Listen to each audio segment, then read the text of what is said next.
Well, welcome back, everybody. It's Jack Graham and John Peterson with another edition of We Talk Photo, our podcast all about photography. And today we have, for me,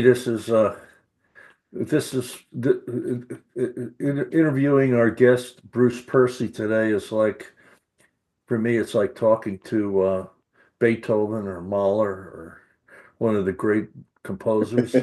Bruce is Yeah. someone I look up to more than I want to go into now because I'd be talking the whole podcast, and this is more about Bruce than it is about John and I. Bruce Percy is with us from Edinburgh, Scotland. Good morning or good afternoon, Bruce. Good morning or good afternoon, Jack, or good evening. Yeah. Thank you so much for being here. It's an honor to have you. Yeah, Uh, I know that you just got back from Japan. I think one of our good friends, of course, was with you. that's And right. Yeah. and Bill sent me a note and said he was with you. So I said, well, why don't I see if we can make this happen? So thank you for being here. Oh, you're very welcome. What are you up to? Well, today I'm trying to. I've managed to screw up two processes of E6 film processing. I've never done this before, but I made up 5 liters of E6 and realized that when I was mixing up the first developer, I took my eye off the ball and had managed to put in an extra liter of water. So I've had to Oh, throw everything away. And I'm now just waiting for a delivery so that I can get on and process some new films from northern Japan that I was at this January.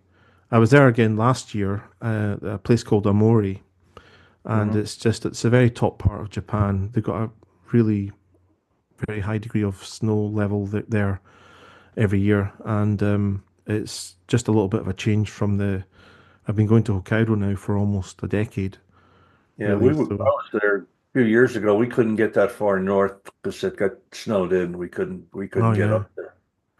That's a Yeah, fascinating place. yeah. So that's all I've been doing today is just a bit of film processing, and I did manage to get some films done yesterday, and I've been busy scanning those and working on those today, and that's just catching up on some stuff that was left over from last year, and so yeah, and now I'm talking to you guys. Well, thank you for being here. Let's talk about film for a minute. Hmm. Uh, there's a few people that I know are still using film. Mm-hmm. Can you just tell us what you see in film that you don't see in that you see that's not in the digital process? That's obviously that Sure. most people are.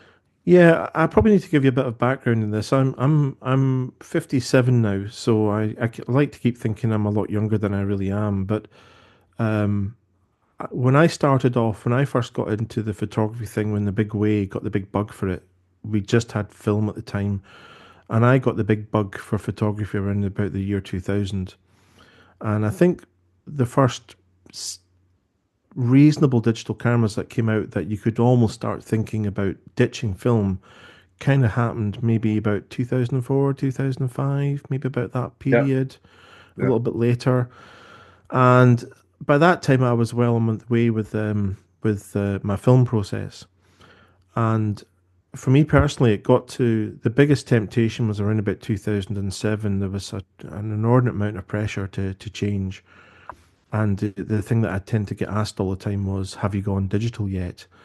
And I thought that question was rather illuminating because it suggested that there was no other that's the natural progression. That's what you have to do is go. And I did try it for a year, and I just felt that I'd lost something in the process of and I in hindsight now that was 2007. In hindsight, looking back, I think my personal view about film and digital is that they're just like two different mediums. They just look different, and it's not necessarily that one is better than the other. And I think you've got to be very careful about falling into that kind of argument as well. I Right. think you should just use the medium that inspires you, or that you like. And I suppose for me, I've never really felt that there's anything about the film process that's wanting from me. I still like the way that Velvia, for example, that's the film I tend to use, even though I've had a few people making comments about I don't understand why he's using Velvia because his pictures are so muted. And I that's another technical question, I suppose, because I think it's very easy to desaturate pictures rather than to add color into them Correct. successfully. But so I tend to start off with these highly saturated transparencies, and usually when I get them back, they always look like I was visiting another planet, and they're they're a dream thing. They're not reality, which I think for me ties into what I'm probably trying to do with photography anyway. I'm not really a verbatim shooter, and I'm not really interested in whether it was really like that when I was there. It's more about just trying to create another sort of dream world, if you like. But I have my own limits about that because some people are often quite surprised to find out that I'm not interested in blending things together. I still, for me, it just doesn't. It's not exciting if I just I'm starting to get into technical wizardry by blending stuff. Whereas, so I like to think that what I'm trying to do when I use Photoshop is very much in the constraints of what you would have done in an analog darkroom. But I'm a huge Michael Kenna fan, and also if you look at Ansel Adams' work, if you look at the basic negatives and the final prints, there was a lot of creativity in there. I know for a fact that if Ansel Adams was alive right now, he would probably be full digital, playing around with all the techniques and really going for it. So this idea of being a purist or whatever is not really something that kind of I subscribe to. I think photography is an evolving medium for everyone, and but we've all got our own kind of boundaries of what we think's acceptable. And just because I've got my boundaries, it doesn't mean that I'm going to try and convince anybody else that everybody should adopt my sensibilities on it. But I think that film basically it looks a little bit different than digital. I think digital's more accurate, more it really does a really good job of recording what was there. And I think film just doesn't do that at all. Yeah. I think often when I get the films back and look at them, I go, "Oh wow, that's not really what I was expecting, but I quite like it." So I kind of like that surprise element of it. I also like the process of actually not seeing on the back of a live screen. I think I've been saying to friends of mine for a while now that there's been a few times where it looked like I can't continue with film because either it's been difficult to get Velvia for the last 4 years now. I buy it when I'm in Japan when they only allow you to buy 2 packs in every shop. Hmm. So I have to go out the shop and then put a disguise on and go back into the shop, and I'm joking about that, but um, where was I with that? With the film thing, yeah. There's been a few times where I thought it was coming to an end and I was going to have to go digital, and I've said to people that well, if I went digital, I would like to break the preview screen in the back of the camera because I quite like living with the image in my mind and trying to imagine what I think is what I'm actually recording. Because when I'm using a spot meter out in the field, I'm having to try and think about which zone each area of the picture is going to be residing Mm. on. And it's not that I'm that accurate, to be honest. I would say most of the time the negatives, the transparencies work out where I hope they would be, but I'm not trying to be that particularly accurate about it. There's going to be a degree of fluidity about it, a degree of surprising yourself about what you do. And I suppose ultimately there's never been any need or feeling from me that I need to change. So I think that's really where it's coming from about the film aspect of it. I do think it looks different, and I think I like I've often thought film was more analogous to like an LP record versus a CD record. This yeah. analog medium feels differently. I want to say it feels more natural. Well, I know what you mean. You can listen to yes, digital audio is very clean, and if you listen to a lot of musicians now, that Lenny Kravitz, for example, went off and bought. He went and bought the original mixing desk out of Abbey Road Studios to Did because he? he was absolutely convinced that it was going to dirty up the sound a bit and give it that 1960s all these harmonic distortions and things. And there's a lot of people now that when they record in digital domain, before they master it, they're sticking it through Valve technology to try and fuzzy it up and warm it up a bit. And I suppose I say to everybody now that when I look at digital, it's amazing. It's the clarity and the level of detail is incredible. And what I'm sort of doing is it's more like a fuzzy lo-fi kind of. It's slightly fuzzy wuzzy. I can't really put my finger on it more than that. And there's just got a particular look to it that I subscribe to. So, Bruce, could you give us an idea of, your photographic style is very unique to you. How do you put that in words? How do you describe what it is that you do? Oh, well, I don't know how unique it is that I do what I do. I think for many years, every time somebody talked to me, I would just say that I was like a Michael Kennan color, and I think he'd been quite a massive influence on me. But I've found out since then that there's a British photographer, Paul Wakefield, that I really Yep. admire as well. Yep. And I got his book, and I've been following him for a long time. And I talk to Paul occasionally, and got the book. And I remember I writing to him years ago saying, I think I know this place because he wouldn't give you the title for the location he was in. And the book came out, and it had all the locations at the back. And I was so amazed to find it that most of the places that he'd been to, I'd been to as well. Except I think it was the other way around. He'd gone first, and I think subliminally I had been led there by his work. And I just didn't realize it until got looked at the book and I thought, oh my God, Mm. he's had such an influence on me and I didn't Uh, really see it. And I suppose it's quite good if you don't actually know those things about yourself. You don't really want to second guess yourself too much about what you're doing. So I think there's been a couple of photographers that probably had a big impact on me. And I think the thing that I got from Michael Kenna was this idea of like creating some other reality from what you do, so that it's not really a verbatim thing. He's also given me the basically permission to meddle with images a lot. So like I do a lot of dodging and burning in them, and I will quite happily start. I actually find it entirely extremely creative sitting down to start working on images in Photoshop, but it's never with the view to fix anything. It's never to try and turn a bad idea into a good one. I always pick the pictures from anything that I've shot. I pick them because I'm really excited about them. And I usually want to work on them and then push them in a way that gives me some sort of aesthetic feel. And I suppose these days I talk to people, I say it's really about luminances and tonal relationships between things. I'm trying to give everything its own discrete tonal space. Um, People have called me a minimalist photographer. I don't really like the term minimalist. I think it suggests that you're putting in less than what is normally required, and I just think that you just put in.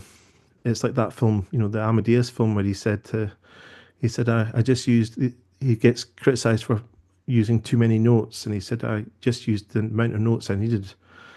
And I Yeah. think it's the same. I think it's the same with my pictures. I'm just putting in the things that as much as I need, and I actually tend to work based on what I describe when I talk to my workshop participants about composition. Most people tell me they find it really difficult because they're looking at too many things and they're trying to reduce it down. But I seem to work the other way around. I tend to find one thing that I'm really attracted to, and I start to slowly incorporate things into the scene.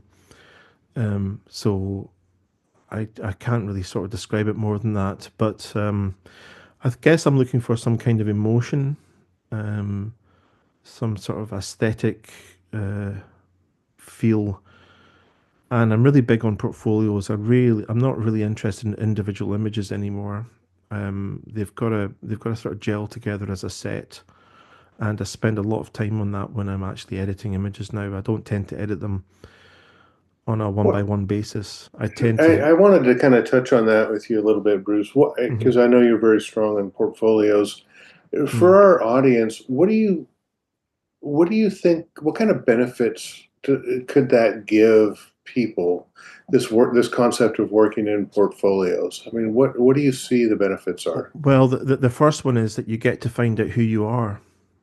Mm, You actually get to find out what your style is, because usually the thing that I get asked about all the time is somebody who's only been taking pictures for a year will say to me, I don't know if I've got a style. And I'll say to them, have you ever collected all your best work together and put it into a folder to look at it? Because even just that process is one of the reasons why I think everybody should have a website. Because, I usually get a bit of resistance on this one because people say, oh, I'm not really interested in promoting myself. And I'm saying it's not that. I actually think a it's a garden. It's a place where you can sort of tend your own work and you can lay things out and set them together. And I bring this up because the first time I did it, which was in 2001, I had three pictures on the website, mm, Mm. and it was basic because I dug through everything that I'd photographed in the last 10 years, and I realized that I had about six images that I thought were pretty decent, and the rest of it was all garbage. And I put the six images on there, and when I looked at the six images, I went, you know what? Out of those six images, there's three of them that really stand out. So then I cut out the other three. And I remember looking at them on this web page and thinking, wow, if I could just keep everything up to that sort of same caliber, then that would be really quite something. And not that I'm really trying to look for any kind of severe, I'm not really trying to, what's the word I'm trying to say here? I think you should just go with what you feel and not worry about what anybody else thinks of what you're doing. But I think that if you want to stand out as a photographer and if you want people to recognize what you do, one way of doing that is by when you start putting portfolios together, you start to see themes in your work. You start to see things that you do a lot. You think, oh, actually, that's something I'm quite strong at. That's something that I seem to be doing a lot. This is a theme of mine. So you find out who you are and you find out what your own individuality is. And I think it surfaces over time as well. It doesn't happen overnight. But if you're just taking pictures on a piecemeal basis and just sticking them on a hard drive, you're never going to get to that point of understanding what your own style is if you have one. I also think most people who do have a style, they probably had it right from the very beginning, but it usually is not very visible at the beginning because it's usually covered with a bunch of other things that they think they're supposed to be doing as well. right. And so I think one of the biggest mistakes is usually the thing that people probably criticize the most about their own work is their own individuality because that's the thing that they probably think, well, it doesn't look like Michael Kenna or it doesn't look like Galen Rowell. No, that's because it looks like you. And the problem with that is that then you decide that you need to get rid of that bit because it's the bit that you think is amateurish, but it's not. It's just that that's your unique take, and it's about understanding that you're not out there to do what anybody else does. They're all doing their own thing. You need to find out what your own thing is. So I, that I, I think that I, takes a long time to find if you find it. I see that in music. You know, Hmm. there was a period where every alto saxophone player wanted to sound like Charlie Parker. Hmm.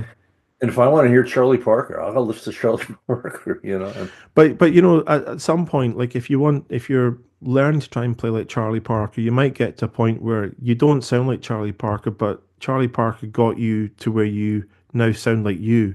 expand. We expand on that. So you have to No, these are starting off points, and I certainly think when you start off in photography, you have to emulate. You you can't just be entirely original from the word go.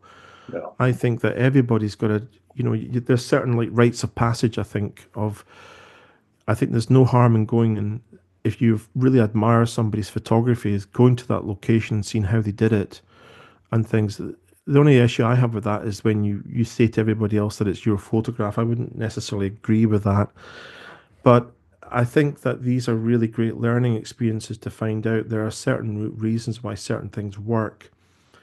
And as a budding musician, I remember just sitting down to learn to do a cover version of somebody's song, you would find out how simple it was, and you would think, "Oh my Right. goodness, I can't believe that song's so simple." Or how you start to find out that you don't actually have to be too complicated or too clever to do something with a good idea behind it. So certainly by going to a certain place and understanding how somebody creates something is really of value. So I think you basically the things that you like when you look at other people's work, that's probably going to give you an indication of the things that you probably aspire to. But hopefully over time, your path will diverge from that, and hopefully the whatever you do will just be a an interesting mix of your influences together, I Yeah. think. Yeah. We used to And, step and, back from. Go ahead, John. oh, I was going to say, Bruce, there was a couple of thoughts a little bit earlier. You said, maybe some of the amateurish bits of your portfolio is sort of might be the emergence of your style. And I think for folks listening, that would be a thing to, if you can see, even if they look amateurish, if you can see an emergence or a pattern of things that you respond and resonate with that could be your style, that is a great learning opportunity to say, you know what, here is an emergence of my style. Now, how do I make this not amateurish? How do I work and develop this? Well, Um, I think what I'm trying to say is that it might be construed as amateurish because nobody else is doing what you do. So oh, yeah. you think that you're not reaching that kind of level that other people are getting to. So you're kind of looking towards reaching some level of homogenization out there because there's certain levels of standards that people do, but maybe what you're doing is just different from that. And I guess the problem is for most people, my feeling is that, especially in this day and age now, with so much pressure from social media and stuff like that, is that there's a feeling of that you have to. Um, what I'm trying to say is that you shouldn't be worrying too much about what anybody else is doing. You should be doing you, and that's a very hard thing to get to at the beginning. You basically have to work on your own confidence, and you actually have to learn to trust yourself about this. Trust that you I wrote an article about this recently, and it was what I was trying to say was that when you get better at becoming an artist, you will trust yourself more about taking faith in your own decisions, and even when you get them wrong, is understanding that that's just part of the deal of being an artist. Because every artist out there, because most artists out there, that everybody just assumes that like the really great artists, like oh, if you really love Art Wolf or something, that art just nails it every time. And art would, they'll all tell you this, I'm sure they would, that yes, they'll have a certain level of ability about what they're doing, but their work varies greatly. And they just give themselves permission to try different things. And this idea, like, of setting out there every day and picking up the camera and knowing exactly what you're going to do with it, that just leads to some sort of level of um, you're not going to be surprising yourself with what you're doing, and you're probably falling into a rut. So the idea is that every creative person going out there should be doing things that they actually don't know what the outcome's going to be. But that's by definition what experimentation is. The difference is that they won't beat themselves up about it when they think it's not any good. They'll just say, "I didn't like that very much," and they'll just carry on and try something else. Whereas I think a lot of beginners, they totally assume that if you become really good at what you're doing, that you'll just you're just gonna hit the ball out of Art with the every shot. Yeah. with every shot. Yeah, I was trying to think of an analogy there because I'm not Yeah. we No. don't do baseball No, that's in good. Britain, Well, but I think you had written in that article, to quote you, it says, I think learning to listen to oneself, to trust one's own judgment, is greatly overlooked as a core skill to have as a creative person. I think that nails it on the head for me. yeah, that's. I mean, I did take a bit of time to think about that to try and word it better, and sometimes I don't know about yourselves, but I remember listening to this fantastic interview with Brian Eno. And Mm, he said that in the process of explaining something to somebody, you sometimes find yourself coming out with something that you didn't know that you knew. yeah. And I really love that because sometimes when I'm actually having to write something down, you know that you're wrestling with trying to get the wording right. And then when you get the wording right, you realize that you've actually gotten better clarity about it yourself. Yes, And, yes. so that was in my view, I realized, yeah, that's what it is. It's just trying to trust yourself more rather than sort of you could be the person, for example, that signs up for 10 workshops a year. And in workshop A, you're getting told to use grads, and then workshop B, you're getting told not to use grads, and then workshop C, you're getting told another way altogether. And what you've got to do is you've got to pick and choose the things that resonate with you, and say, actually, you know, I like what Bruce is saying, and I like what Jack is saying, or I like what John's saying, but I don't agree with any of them, and I really prefer doing it this way. Hmm. And having the balls just to go with it. And Yeah. so I often think as a workshop leader, what you're just doing most of the time is you're just giving people permission. And usually I've often found that there's a couple of things I often get at, do you think that tree would be worth photographing?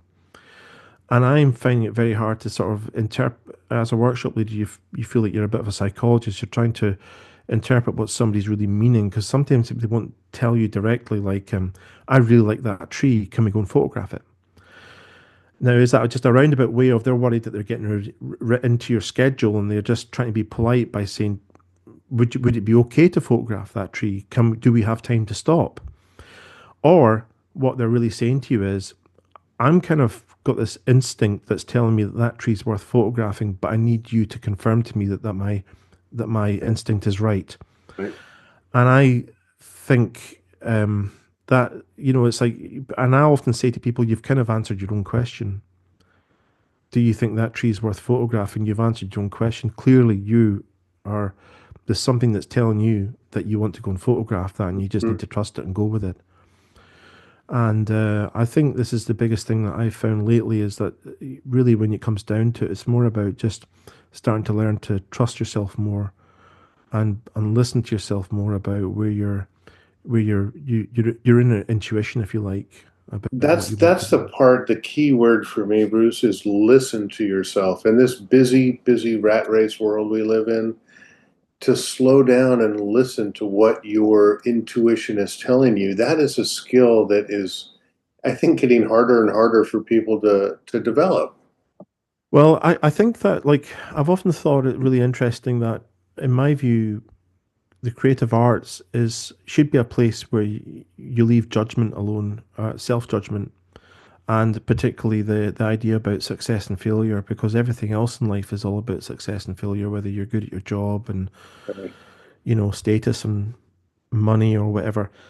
And when you get to play around with the arts, that should just be a free for all. You can do whatever you like, and nobody's there to judge you. The safe Uh, space. yeah, a safe space for you just to creatively play around. And yet, I think that some of us have forgotten how to do that. And so, an analogy for that would be, like, when I get invited to a photographic club, sometimes you'll find out the chairman of the photographic club was a big CEO of a company, and in his retirement, he now wants to run the club. Or the person who wants to turn somehow, when he's retired, he wants to turn his photography into some kind of income business. And I'm thinking, well, does it have to be? And do you have to go professional? Can you not just enjoy it for what it gives you? And so what if nobody cares about what you're doing when you post your image on Instagram or Facebook? You got a lot of satisfaction out of creating it. And I also think, anyway, that if you just so happen to do something that's a wee bit different from everybody else, they probably won't get it anyway. I'm sure you guys are fully aware of this, but you've probably had years of it. But before I started running workshops, I was very much of the opinion that every time I met everybody, the reason that why they'd be on the workshop was because they liked my work. That was a great assumption on my part. They don't Not always. true. No. It's not true. And then Yeah. also that even if they did like the work, that they liked it for the same reasons that I'm doing it. And you'd actually find Right. out that more often than not, it's so arbitrary and random. You can't second guess why people are going to be into what you do. So instead of trying to worry about what other people think about your work, you should just be doing it for you. Yep. Yeah. Yep. And it take, but 100%. it's, but it, but there's a confidence level of it. And so I had this artistic girl. She was an art student. She came on one of my very first workshops, and she was giving me a hard time all week. She kept saying, "Oh, you've done something to that picture. You've doctored this, and you've done that." And I just said to her, "Well, you you've been shooting with a wide angle lens all day. Do you have wide angle eyes?" And she said, Exactly. "Oh no, but that's different." I said, "No, you've just decided that that's different." I said, I thought it was really interesting as an art student that that there wasn't this kind of freedom flow thing. She'd decided that there was a very constrained set of rules for what you should be doing, and I think ultimately everybody just has to sort of just listen to themselves more and not be too worried about what anybody else Yeah, thinks about them. life is a set of rules. You have to stop at a traffic Oh light. yeah. Mm, Yeah. Our hmm whole lives are rules, and hmm when you get to be creative, the rules are whatever you make them, and sometimes, like you said, people go overboard with that that Yeah, and I think as a workshop leader, you're just giving them permission half the time as to, like they say, do you think that would be good? And so you should just do what you like. And I think at certain stages in your own development, you do kind of need that. It's similarly like everybody needs an audience. I still haven't figured out why did I put a website together initially? Why did I decide that I was going to try and do this as a job or anything? And if I try and avoid the question of ego about that, um, then I really struggle because I kind of think that I think ultimately you do need some kind of bouncing board. You need to hear somehow about what you're doing, and then this is the caveat. This is the problem about this is that if you're not skilled at listening to opinions about your work, you're probably not going to be very skilled at picking through it and figuring out which bits of it are just garbage and which bits of it are useful to you. You'll be inexperienced at it. So I think the thing is, most people when they start off and they're starting to put their stuff out there, they probably get crumpled about everything, just crushed about anything that comes across as overly negative about what they're doing. And I think as you get better at trusting yourself, you're more able to say, well, there were certain things that they said that I thought were quite useful, and I thought, no, it just didn't work for me or whatever. Or even understanding that everybody's got a different opinion about everybody's always got an opinion about what you do, Hmm. and it's just whether you find any value in it. And for me, it's normally when there's an observation that it's never occurred to me before, and they say something, and you kind of go, "Blimey, they're right," and I'd never seen that. I love those moments. That's when I think the feedback's really, really, right. um, really useful. And otherwise, most of the time, I find all you're listening to is people's personal preferences. Yeah, and we tell So, people Yeah. when we look at their work on our workshops, I tell them, all you're getting from us is an opinion. It doesn't, you yeah, take it for what it's worth. It doesn't, I yeah, mean, it's if an you like opinion, it, and if it's there's all any, it is. yeah, and if there's anything in there that resonates with you, and you think, "Oh, I really got something out of that. That makes sense to me," or it's opened my mind in some way that I now see. I know I didn't realize I used black so much, or whatever it is. Then, yeah, I had an art. It was actually one of my first clients. His wife came along. She was an art teacher, and she wasn't interested in the photography aspect of it. But I felt that she was just sitting around being bored all day, so I went for a walk with her, and I was just setting up compositions. And every time I did something, she kept saying to me, "Oh, look at that! There's just so much symmetry in what you're doing." And I said, "Is there?" So I was a way to have a look myself, and she was pointing it out to me, and I was going, "Oh my goodness, I've never seen that." That kind of stuff is really useful when you get things that you. It's not that you know it's true when they point it out to you. You see it yourself. That is when you know it's worth listening to. And everything else is just an opinion, really. It's just personal preference most of the time when people are telling you the sky's too dark or the clouds are too whatever. If you really like it, and it just means that they don't like dark skies or they don't like, that's all it means, really. It's no right or wrong. There's no right or wrong. So I think you just have to trust yourself more about, and so this is nobody really talks about this, and I've often wondered about how would you put a workshop together about learning to trust yourself more? I Yeah, think that's really, It's a really great difficult. idea. Yeah. It's very yeah. difficult, and um, yeah, and I think it just slowly evolves over time as that you just start becoming a bit sure about what you're doing and why you're doing it. Yep. And then also Yep. being able to sort of, because I think, what's his name? Joel, he's a street photographer guy from New York. Marowitz. That's it. Yeah, I listened to him. He was on an interview with about Vivian Meyer, and he was talking about how street photographers have to be slightly schizophrenic. They have to be part of the scene. They have to be in there, but they yeah, also have to be outside it too. Well, I think the same thing about when you're creating work. You've got to be engaged in it. You've got to be connected to it, but you've also got to be able to look at it as if like a third person. So in some ways, you've got to Yeah. be able to be disconnected from it so you can be objective about it. So that you're not beating yourself up, you're not being overly critical and beating yourself up and crying into your sleep, into your pillow every night, but you're able to sort of look at that and go, actually, I think that's wrong, and I think maybe I need to tweak that. And I find that one of the ways that I get objectivity in what I do is by putting it to bed for a day or two and looking at it 3 days later after I've edited it and what's my Yes. first impression. I'd sometimes leave it like a gallery of images up on Lightroom on the monitor and go away to bed that night. And the next day when I get up and I'm dragging myself off to get a cup of coffee, I'll unlock the screen lock and you get a gut reaction to the stuff you did the night before. And if you're sitting there looking at it going, oh, I like that, then you've got it about right. But if your eye goes straight away to something because you're thinking that's a bit too bright, it's a bit too, the contrast is too heavy, I've overdone that bit, then trust it. Hmm. And you just have to go with that. So I think I'm always looking for techniques and tools to sort of like give myself some amnesia so that yeah. every time that I look at the work again, I can kind of almost see it as if how somebody else would be seeing it for the first Right. time. Right. That's one of the things I talk to my folks a lot about is how do you know we have a whole lot of experiential baggage because we were on location. We smelled the smells, felt the wind, Hmm. heard the Yeah. sounds, and we carry that with us into the dark room and or even into the composition. And how do we sort of get a little bit more objective and try to create our images in such a way that we can transport people and kind of relay some of that emotion?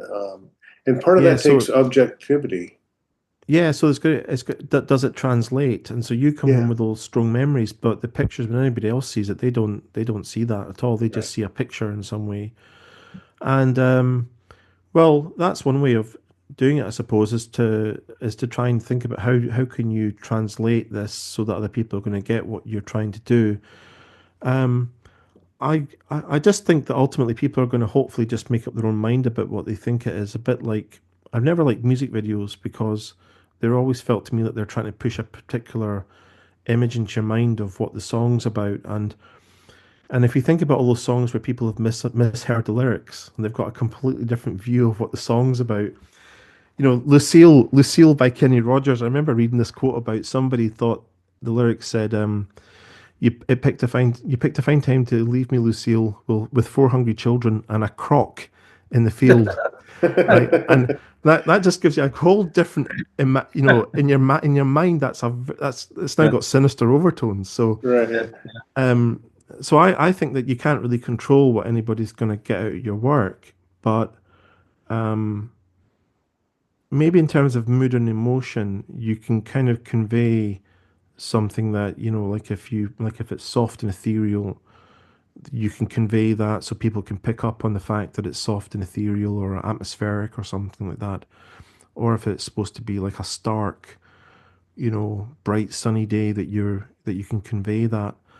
Um, so yeah, but I think for me it's more like if the work's been underdone. I tend to find that when I start off editing, I tend to go a bit too soft and everything, and find out a day later I've got to look at it again, and realize, well, where's the depth? I'm not seeing Mhm. any depth in the image, and then I put the depth in, And then 3 days later, I'm looking at it going, oh my God, these are too heavy. And maybe there's something between where I was before and where I am now that I need to dial it back a bit. So you're constantly looking for these little ways to try and figure it, because I think that the longer you stare at something, the longer you get sort of tunnel vision. You're not really seeing it the way it really is Right. anymore, I Yeah. think. Bruce, there's no one, well, I shouldn't say that. There's few people who create depth or um, total interest or just something that makes the image, um, bad word, palatable. But depth maybe is a good image via the use of tonality, like you. Can we talk about tonality a little bit? Sure. Because I think it's a big part of your work, no? Yeah, it's a big thing now. I would say that under every color image, there should lie a successful black and white image. For you've I'm sure you've heard this before, but you know when you're reviewing people's work and there's one image that somebody's made and there's nothing that you can find redeeming about it. There's just you're really struggling to find anything Right. complimentary or encouraging to say about it, and somebody in the group will say, "What does it look like in black and white?" And it always makes me feel like, well, it's a last ditch attempt to try and make it look half decent if we can throw black and white at it. But my view on it is that in order to get black and white right, you've really got to get all those tones sitting in their own register. And a bit like a band, Yes. you know, you don't want the piano clashing with the guitar, and you know the some of the cymbals or the snare clashing with the vocal. Probably more the piano clashing with the vocal. You probably make sure that every time the vocal comes in, the piano just maybe dips out for a while. So you've got to try and make sure that everything's got its own little register and it's all there for it, so it's not overlapping in any way. And so for me, I'm really big on this idea of thinking that everything should have its own tonal space. And if you quantized it down really simply, then you would say things like, say, like if you've got a tree with a background, you'll try and make sure that background is a very different luminosity to the tree to help that tree stand out more. And so as soon as you start going down that route, you find that your edits are a hell of a lot easier to do.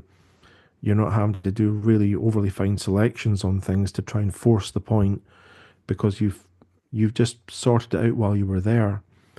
Although I think interestingly that tends to happen from if you start to edit your images by thinking about tonal registers all the time. I think that teaches you that certain compositions of certain luminosities that you were using didn't work, and certain ones did. And the ones that did, you then start going back out in the field looking for them because you know that they'll work. And so, in my view, I find that it's actually the editing that informs the field work. I think most people think that they just get better as a photographer by going out and shooting more. But I actually think if you're if you're if the editing's intelligent in the way that you're understanding why you're doing what you're doing, you're not just moving sliders around until it's pretty, but you're actually kind of realizing, well, actually, I need to make the background three-dimensional from the foreground. So maybe it's going to be a different luminosity from the foreground. And if I change the background so it's brighter and the foreground's darker, you get this sense of three-dimensional feel as you move between them. And when you understand things like that, then when you see them out in the landscape, you're almost like can't get your camera out quick enough to photograph them, Right. because Right. Yeah. you know they're working already. So they're going to require very little work to try and make them. You're not you very little. You you just don't have to force it so much. And sorry, I've forgotten what the original question was. I've gone right off at a Oh, it tangent doesn't there. matter. It was all good. I mean, I love the editing informs the field work, but yeah, we were talking about tonality and how it influences your work. Yeah, so one of the things I talk about for people with anybody that I'm working with is that I usually tell them to periodically put a black and white layer on, because sometimes color hijacks you and the color can make you think the picture's working. And you think the rock's really standing out in the foreground, and as soon as you just strip all the color away and you've got a black and white layer, the rock is now blending into the background.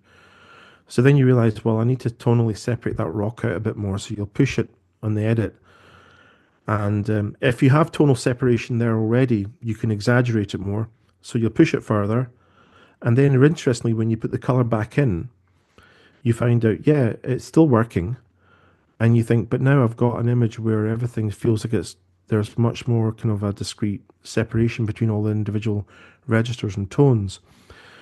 So then the only kind of analogy I can come up with in audio terms is that a lot of sound engineers, when they're mixing albums, they put the record on a really bad pair of speakers. They've got these little drop box monitors that they've got no bass and no treble in them. They've just got mid band. They sound like a medium wave radio. And the theory is that if you can make it sound good in a medium wave radio, it's going to sound good in anything. And it also means that you're working on the mid band frequencies. Because that's where most of the interest in a mix is. So if you can get that sounding right on a medium wave radio, then you can put it. So the weird thing about it is if you're mixing on a really nice pair of monitors, you can think the mix is good. You put it on a medium wave radio monitor and you think, oh God, the vocals in the background and the piano's really loud. So you correct all that, and then you go and put it back on the big speakers, and it still sounds right. So that's really interesting. This idea of like periodically putting a black and white layer on your images allows you to find out, have you pushed those tones enough so that things are as separate as you think they are, or are you just being convinced that they're separate because of the color element of the picture? And then when you put the color back in, then you've got everything working its own luminosity register, but you've got color too. So I think sometimes when the registers aren't working correctly, you can get away with it by just having a bit of color in the picture. But I think if you want your color pictures to be even better, by stripping the color away periodically when you're editing and think of it as a black and white image, it'll help you push those tones around a bit more. Well, even out in the field, so with that and kind of informing field work out in the field, spending more time or being more observant of the different tonal values in the composition that you're looking at to know whether this is going to be a decent tonal shot or not. Yeah. And one or two folk that I have in workshops, they actually work with a preview screen set in monochrome. So when they're going out there shooting, it doesn't work all the time. So if you've got green and red in the picture, they kind of look the same on the back of a monochrome screen. But whereas in the color picture, you'll know they're quite separate. So if you've got a red rock in front of a green background of grass or something, then they'll leap out. The red rock will leap out. But maybe on a monochrome thing, it won't.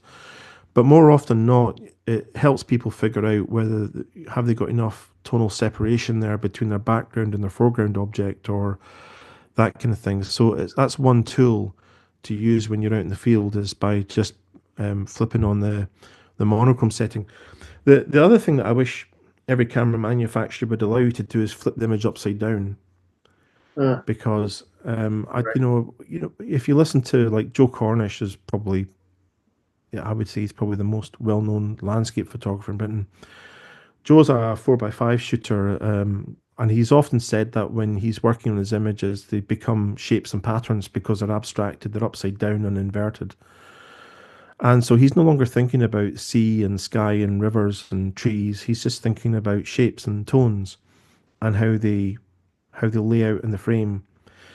And I think that would be a really useful technique to have when you're out in the field too, by flipping things upside down. Because what I've noticed is that we have a particular way of looking through a scene. I'm particularly a left to right viewer, and I tend to be a bit blind to the top left and the bottom right of the frame. And when I'm editing images, I like to rotate them. And it's not because I'm looking for problems. What I'm trying to do is I'm trying to look for education about what's actually in the picture. Because when I rotate them, it forces my eye into areas of the frame that I wouldn't normally look at. Right. And simply if you rotate it left to right, you find yourself looking at the picture and thinking it doesn't look balanced anymore. But you might find out that there's a shadow of a tree that really stands out when you invert it, but you didn't see the shadow on the tree when it was flipped around the right way. And it's not that the shadow of the tree is a problem. It's just now what you've done is you've just given yourself that improved awareness. So when you flip it back to its original orientation, you're now aware of the shadow in the tree more so Mhm. than you were beforehand. Yeah. When you're you just got back from Japan. When you're driving around in the snow, uh, are you looking for tonality Oh yeah, all the time, really. all the time? Yeah. Uh, yeah. Um, yeah. For me, it's I'm a bit of a sucker for very, very low contrast locations, though. So I like really cloudy, really inclement weather. I actually the more terrible the weather is, the better for me. I don't really get very excited about sunny mornings, or I want a bit of murkiness in there, and I actually like it when things become invisible as they or inconclusive. I like things being um things that you actually can't quite, you have to work out what's going on there. But so if things disappear into the background and become invisible, that's great. That can also help you simplify compositions because you get rid of a lot of stuff in the background, you obliterate it. Yeah. um but also, so that's one of the things I'm often looking for. But yes, separation, it's usually the thing that's always driving me about anything that I shoot. So it's a combination of um kind of very soft tones that I'm looking for in the frame, because it's also very easy to edit. If you come home with an image where you've got very soft tones in the picture, you can decide where you're going to apply the localized contrast. And so you can sort of instruct people about where you want them to be guided around the picture. Hmm. And so there's a couple of things to me. Coming home with a saturated picture, high color image is very easy to desaturate. But coming home with a low saturation image and trying to saturate it doesn't, it always looks hokey in my view. And similarly with contrast, if you come home with a high contrast image and you try and soften those high contrasts and reduce them, they never really Doesn't look look quite. right. They don't look right. And It's even tougher with a digital file, believe me. well, yeah, I mean, you know how on the Apple desktop, there's actually an Ansel Adams picture on the desktop that you can load up. It's the one of the horse with the black hill behind it, Oh and yeah, it yeah, looks like there's yeah, a yeah. bit of light on the. It's actually an illusion, that bit of light on the horse there. But the giveaway for me is when you look at the picture, the white the mountains behind it, they're all snowy mountains. They've got these hard shadows in them, and yet the clouds behind it are just dull, dull, dull, dull. And I'm thinking that's not possible that you could get such dull clouds on such a high contrast day. And what I think Ansel's done is he's tried to subdue those clouds in the edit so that your eye goes straight to the mountain, so you're not getting pulled off to the clouds. And whereas if you'd photographed, I mean, it's a beautiful image and everything. I'm not criticizing it. It's more that I think I can see with a bit of a learned eye, when you look at the image, you can actually understand what he's done in the dodge and burn in the picture. So he's been basically trying to subdue that sky because it's not the main point of the picture. He's trying to pull you to the high contrast mountains in the background. Um, but when you come home with an image where it's like really, really low saturate, really low contrast in it, then when you punch up contrast in certain areas, it can still look quite believable, but not the other way around. So Yeah. The zone system is all about tonality, yeah, yeah. Hmm. contrast. That's it. Yeah, I mean, I still think those books are really relevant. The negative, the print, Three and books: yeah, Yeah. the three books. What was it? the Negative, the print, print, the and negative, and the camera.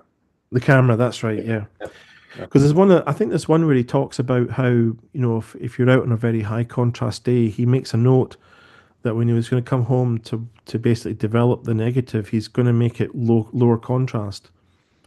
So he's maybe going to dilute the developer or something like that. And so if we equate that to modern terms, then when you kick up the raw converter, you don't just start punching in all the contrast on it. You decide that, well, maybe my view on it would be, if I was working digitally, I would actually be trying to get my raw files to be as soft as I can before I start working on them. I try to And get them about as neutral as I can. Instead of soft, yeah, just neutral, sort of an even balanced tonality. And then you add in yeah, selective tonality where you want it. that's right. You punch in the contrasts where you need them. Yeah.